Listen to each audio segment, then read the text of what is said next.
Hey everybody, I am on for the midweek message reveal Wednesday, April 23rd.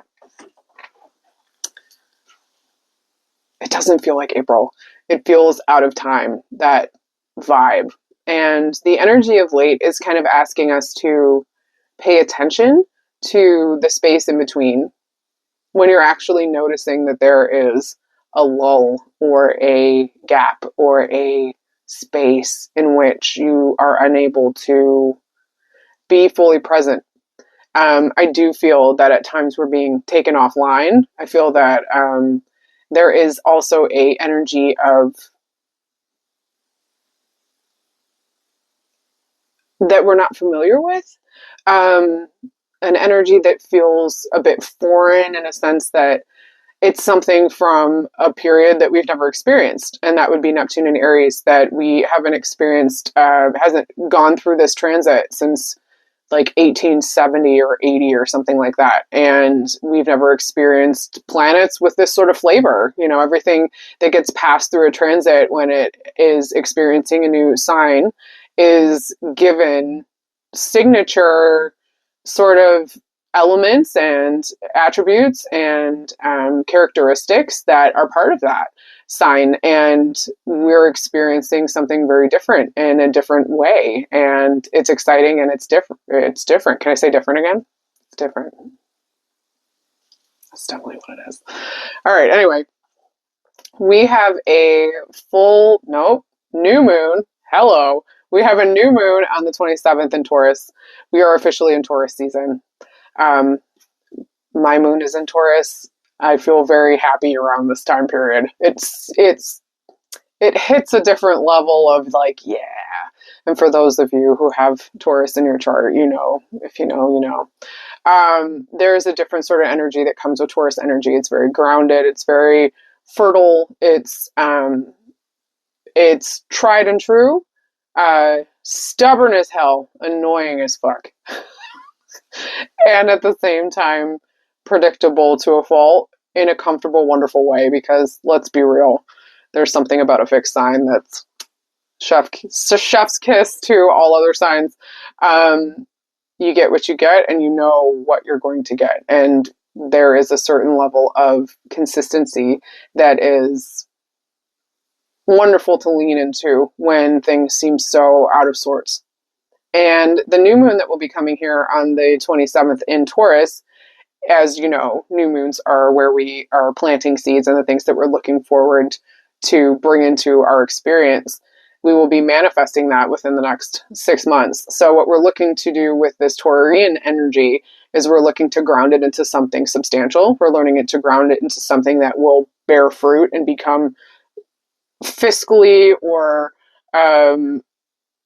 will provide in some way, will give us a return on our investment, whether that be energy or money or status or accolades, whatever it is that you're seeking, you know, insert your desire here. That energy is what we're bringing forward. And when we look into moon energy, we're wanting to connect to the feeling behind that. And the feeling behind a Taurian moon is one that is hopeful and takes its time in completing the task. So there are no loose strings. There are no crumbs in the corner. There's nothing to be swept under the rug. It's pretty straightforward and clear, and its desire is its simplicity at the end. So what is it that you're looking to bring into that sort of fruition? What is it that you're looking to receive back on your investment? And what does an investment look like to you? And what are you willing to spend? And I think that that is the question that we ask ourselves this time, is that what are we willing to spend? And do you have the ability to spend? Can you afford that? What can we truly afford? And this isn't necessarily cash money. This is in all the ways that we have to spend energy. So sit with that. All right. So this week, I know I kind of mixed it up a little bit and just kind of gave you two and said, hey, you only get to pick one. And it was kind of interesting. So I'm just going to lean into that. I really felt like a little mix up is always good. All right, so I'm going to do Crystal first. If you chose Crystal, here she is in all her glory. She hot. Okay, so we will call you 1, Crystal. Connecting with 1. When I lean into your energy, I'm actually getting a very loud ringing ping in the left side. I'm hearing it in both ears, but it's more on the left. And when we are dealing with the left side of the body, we are in feminine energy territory. And feminine energy wants to absorb, wants to nurture, wants to receive, and is looking for ways in which it can cultivate the best of it, right? So, pinging in the ear is going to draw us to a feeling of our intuition that is asking for us to pay attention. And what you're being asked, 1, Crystal people, is you're being asked to lean into the spaces in which your intuition is pinging you. And you may ask, what is a ping? What's an intuitive ping? I don't know. It's different for everyone, and that's something that doesn't make answering that question any easier to understand. But this is going to require you to kind of lean into your own intuitive playbook. And if you've been hanging out with me for a while, I do talk about these things from time to time. But your guidance system, your team, your group of people, however you want to identify whatever, is allowing us to have a little bit more information than just what our human senses can bring through. They are asking for a certain level of clarity and a certain level of you to understand what they're communicating through symbols. And a lot of times those symbols can be kind of trite, right? All right, so a red rose likely could be romantic, symbolizing love, symbolizing affection, symbolizing loyalty, things along those lines. It's pretty self-explanatory. And usually if there's a flower that comes up and it's a rose, we're going to lean into the connection being somewhat a romantic one. That may not be the same if you are only reminded of a feeling of true joy from a time that you experienced some sort of like really awesome thing at a summer camp in a place that's very specific. Okay. It's this one camp that had a weird name and it had a weird tree. And when you are walking around and you're feeling like, oh, it would be so interesting if I could, have a different job. I wonder if I could make money doing this. And then in your mind, you see this sort of rando tree and go, I haven't seen that tree since I had that amazing experience when I was at that summer camp 15, 20 years ago and blah, blah, blah, lake. That means something specifically to you. That is a ping. That intuitive hit, that tree picture or image, whatever it is that you've seen and taken from that experience, and you can identify it as something very intimate between yourself and your inner guidance system, your inner Garmin, your inner Google Maps, whatever you want to call it. We can't necessarily figure that out for each other. It's something that we can work through conversation, obviously, but you are going to understand in a feeling way, in an intuitive way, what seeing a tree like that means to you versus someone else. And that is the kind of information that your team is asking you to be paying more attention to. You're starting to see patterns. You're starting to understand patterns. You're starting to hear things even. And you're starting to correlate those hearings and those instances with other things going on and connecting the dots. And that's exactly what you're supposed to do. The message here is to keep doing that and to lean into spaces that are requiring you to do that, or you're finding that those things are happening more often. Maybe you're interacting in a different group of people, or you're really interested in researching something that's a specific time period and you're getting all kinds of like crazy intuitive hits and, you're having weird dreams about it and, but it's not bad. It's exciting. That is all your intuition coming online. If you need assistance with this or would like to kind of work through your own inner playbook, please check me out and we can talk. I would love to help you with those things. That's one of my favorite things to do. Okay, so welcome to a deeper level of you. Group 1. And group 2, it's a little bit similar. Moving on to 2, for those of you with the card. The card is authenticity. It couldn't be a cooler card. And what's crazy town is that I've had this deck for a minute and I don't think I have ever seen this card. And I love it when it happens like that because I just picked randomly, asked for the best thing that could come through to come through. And here is this beautiful card labeled Authenticity. Now it is a 13, which 1 plus 3 is a 4. 4s are going to connect us to our guardian angels and those that are tasked with really looking after our well-being in lots of different ways. And the colors of this card are really very rich. There's lots of jewel tones all the way through, but that is a theme of the deck. I'm really drawn to the blues and the reds though, so that's connecting to the root chakra as well as the throat chakra. So feeling a sense of safety in the root, feeling a sense of belongingness, of knowing that you're good where you are, that you can relax, that you can trust the shelter that you're in. Okay? It's a good feeling.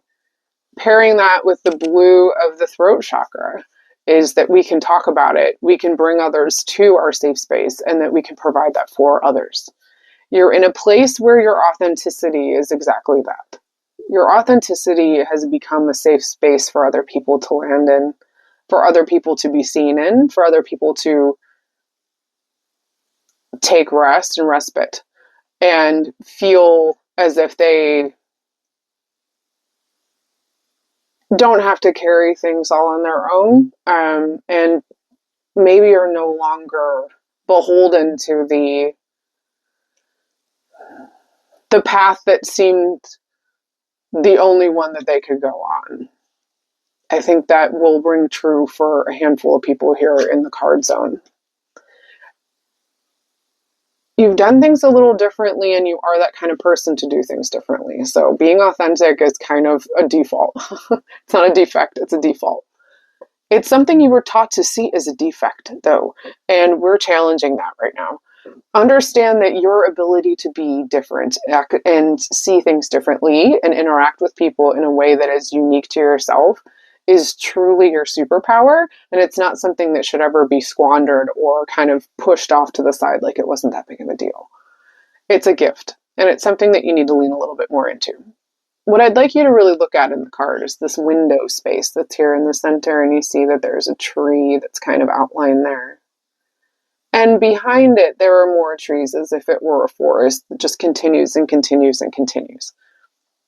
The message here for you in the card group, in group 2, is to know that while it may be difficult to stand on your own and feel a sense of confidence in your ability to stand, standing as you are,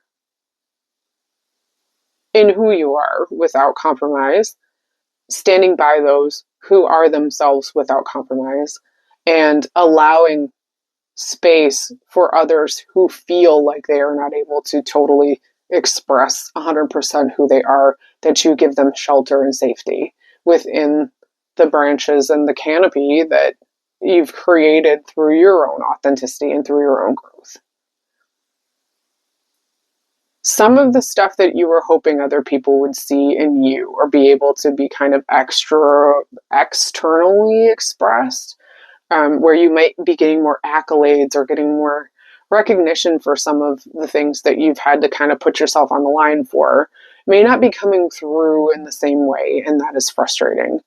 What you need to understand, though, is that this opportunity for you to be that safe haven for other people and to be a space where your authenticity and the fact that you are so truly yourself is seen as the biggest positive and a drawing, motivating factor for others to be more that way themselves and to seek out support from people who are like yourself is truly awesome. And I'm getting like itchy all over the place. It just like, yes. So understand that the spotlight may not be on you at the moment, but that doesn't mean that you're not being recognized for all of the things that you are allowing to happen in your guidance and in your spheres of influence. taking those spheres of influence seriously is truly a skill, and one that is an admirable one that not a lot of people have. So kudos for that, first off. Secondly, through your efforts in supporting those who are not as adept in standing in their authenticity as you have become, will allow you to, in the future, benefit from their gratitude. Look at how far you've come, is the phrase that keeps coming through. There's so much change that has happened. It's as if you've cast off a completely different person. There's nothing wrong with that person. It's not a judgment. And being where you are now, sans that person, is not a judgment or a negative. It simply is a moment to be remarked at. Look at how much you've done. Look at what a safe space you've become. Look at those who are looking for your guidance and wisdom in getting through a time that they need that assistance in, and they are seeking it from you. So do your best to stand a little taller, because you can handle the weight of it. And it actually is an amazing, wonderful thing that you're doing, allowing other people to be all of themselves. And send a little shout out back to whomever it was that held that space for you, because this is that reciprocity moment. This is that cyclical moment that you've been wondering about. Those things that you feel in movies when they do the montage. You are in the montage. I hope the music's great. Okay. So those are the messages this week. Would love to hear how they land for you. So please leave me some feedback. Would love to work with you in all of the ways. So please feel free to reach out if you have a creative idea. Would love to hear it. So let's talk about it. And you can reach me and my socials in any of the ways. Okay. I hope you have a wonderful week. Utilize the moon. Allow yourself rest. Allow yourself time off and take a nap. Okay. All right. Talk to you later. Peace.